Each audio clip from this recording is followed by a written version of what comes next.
Assalamualaikum warahmatullahi wabarakatuh. Halo teman-teman. Di video ini, kami akan mempresentasikan atau menjelaskan mengenai studi literasi tentang energi alternatif sebagai energi biomasa, yaitu biogas. Sebelum lanjut ke videonya, kami akan memperkenalkan diri kami masing-masing. Perkenalkan, nama saya Natasha Putri Agustin.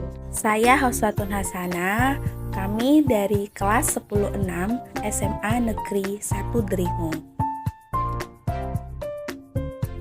Nah, untuk mengetahui lebih lanjut mengenai energi alternatif sebagai energi biomasa, yaitu biogas, yuk simak pembahasannya. Pertama-tama, saya ingin menjelaskan tentang pengertian dari biomasa.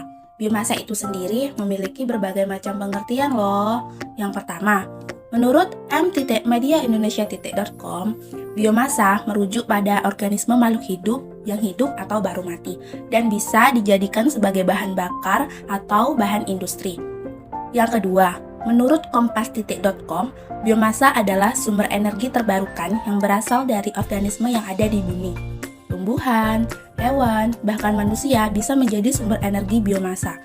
Yang ketiga, menurut wikipedia.com, biomasa adalah sebuah istilah yang digunakan untuk menyebut semua senyawa organik yang berasal dari tanaman, pertanian, alga, dan sampah organik. Selanjutnya, ada 3 jenis biomasa.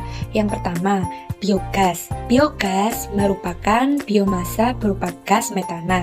Sampah-sampah yang memiliki bahan organik atau biomasa akan diurai oleh bakteri sehingga memunculkan gas. Bila feses manusia atau hewan disimpan dalam tabung yang kedap udara, prosesnya akan bisa menghasilkan biogas yang bisa menjadi alternatif bahan bakar.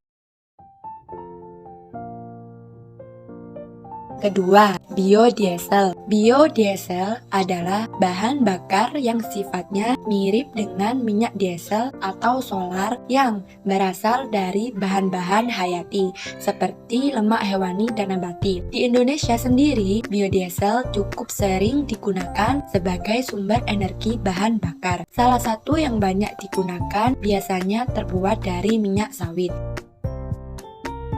Ketiga, bioetanol. Bioetanol merupakan salah satu bahan bakar alternatif yang terbuat dari karbohidrat atau gula seperti sagu, jagung, gandum, tebu, kentang, dan ubi-ubian seperti ubi jalar dan ubi kayu. Tidak hanya itu, bioetanol banyak digunakan sebagai bahan kosmetik dan minuman alkohol.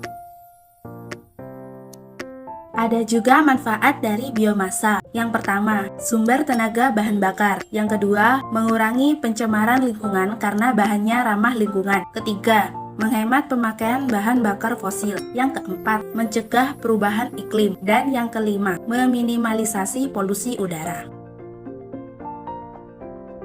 Berikutnya, kegunaan biomasa. Biomasa sendiri berasal dari bahan organik seperti pohon, tanaman, dan limbah pertanian dan perkotaan. Energi tersebut dapat digunakan untuk menghasilkan panas, membangkitkan listrik, serta untuk keperluan transportasi dan bahan bakar. Bukan hanya itu, hampir semua industri dapat menghasilkan limbah yang dapat diubah menjadi panas dan listrik. Jadi, manfaat yang paling signifikan dari penggunaan energi biomasa antara lain dapat membantu diversifikasi pasokan energi, menciptakan pertumbuhan dan lapangan kerja, serta menurunkan emisi gas rumah kaca.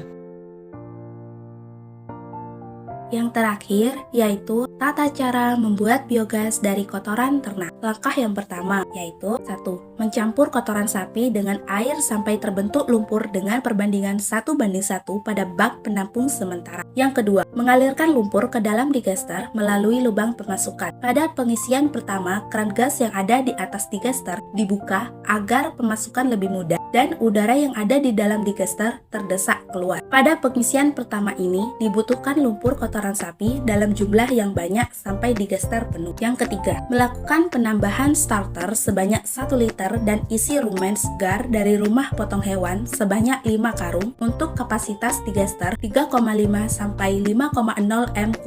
Setelah digester penuh, keran gas ditutup supaya terjadi proses fermentasi.